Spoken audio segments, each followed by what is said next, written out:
palaces, temples, building. How many are familiar? How many have seen that now? Carved in the rock. Well, when you go to Jordan, you don't want to go without a bodyguard of sorts these days as a Western tourist. But when things do calm down and you can go again, there's been some shootings near Petra too. You'll be able to go in there and see it. I've got a lot of pictures. I've been there and done that, and it's really quite spectacular. I may show some slides one day of that. In my book, I have some pictures of that, so that I've taken, so you can look at it. Anyway, this King Aretas, it was his daughter that Herod the Tetrarch was married to. And all of that's not explained that well in the gospel picture of the death of John, but it's explained in great detail. What happened was,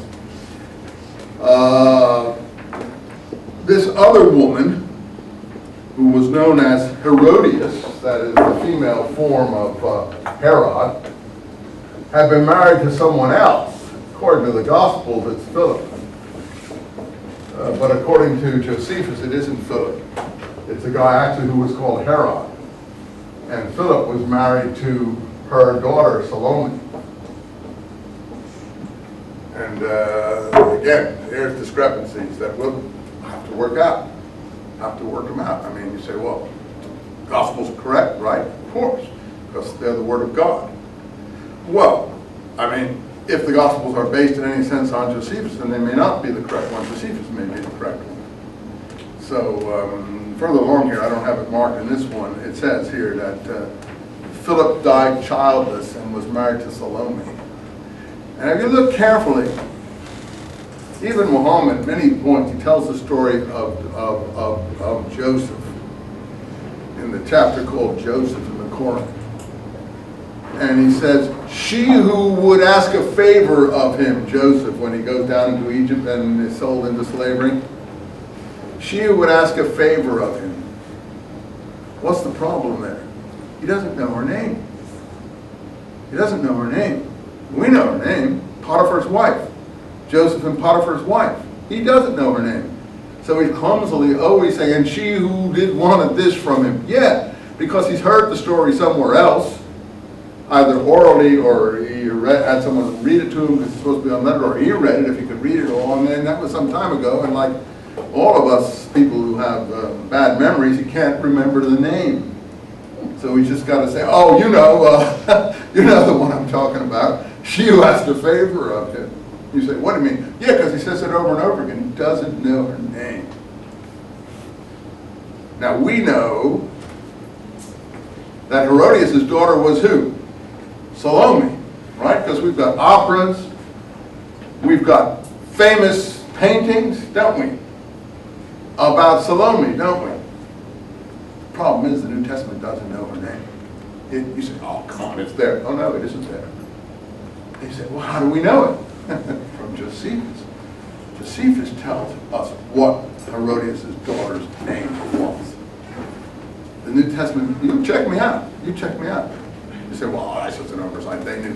No. They may not have known. We're going to put this closed here because it takes more battery like that, and I want to be sure that, whoops, that we have enough.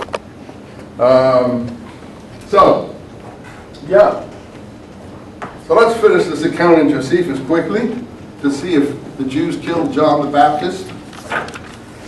Okay, however all the rumors might be and all the hideous propaganda and slurs that come out of all these things. About this time Aretas, king of the Arabs, and Herod, meaning Herod the Tetrarch, he's a son of Herod, Antipas he's called, who read our Josephus, had married the daughter of Aretas and had lived with her a great while. But when he was once in Rome, he lodged with Herod. That's the other guy. This guy's really called Herod, who was his brother, his half-brother as it turned out, but by another mother. For this Herod was the son of the high priest Simon's daughter. However, he fell in love with Herodias, that is this other Herod guy's wife, also a son of Herod had 10 wives, the great Herod. And he had an innumerable number of children, something like the Saudi royal family now. And so this man ventured to talk, who was the daughter of Aristobulus. I don't want to bore you with all this stuff, but you see the detail. So Antipas, that's the tetrarch, when he had made this agreement, sailed to Rome. When he had done there the business he went on and was returning again, his wife, having discovered the agreement he had made with Herodias that she would leave the other guy and come to him, blah, blah, blah, blah, blah, blah. Sent his wife away and so on and so forth. Let me get to the point here. So anyway, when finally, Aretas' daughter was his wife. So he sent her away in the context of the agreement that he'd made with her to come to him and leave her other husband. According to Herod sent her thither, as thinking his wife had not perceived anything. Now she said it spent a good while before to go to Machaerus, which was subject to her father. And Machaerus, by the way, is where John the Baptist was ultimately executed. Machaerus is over here. It's a fortress here. I don't know if I'm spelling it right, but something like that. It's a fortress. I have a picture of it in my books too. It's an artificial hill that Herod had constructed with a palace on top. But the Maccabeans had first used it, and then Herod used it as a prison for bad people he didn't like, and then his grandsons or his sons used it also. Anyway, so he sent this woman away to there. Blah, blah, blah, blah. Let's see. So Aretas made this the first occasion of his enmity between him and Herod the Tetrarch, who had also had some quarrel about other matters, geographical matters. See how detailed all this is? It's so detailed it's almost impossible to follow. But that's Josephus. He's got an encyclopedic memory. So, to make a long story short, they both prepared for war, sent their generals to fight instead of themselves. And when they joined the battle, all Herod the Tetrarch's army was destroyed by treachery of some fugitives, who, though they were of the tetrarchy of Philip, that's another guy, joined with Aretas' army. That's here how Philip comes into this. That's the third son of Herod. So Herod wrote about these affairs to Tiberius, who was then the emperor, who, being very angry at the attempt made by Aretas, wrote to Vitellius, the Roman commander in Syria, to make war upon him and take him alive, or bring him in bonds, or send him his head.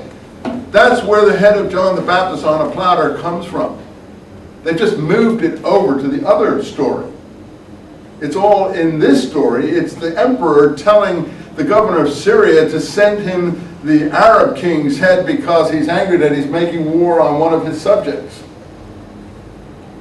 And here's the point about, in Josephus. All this has been called by the New Testament writer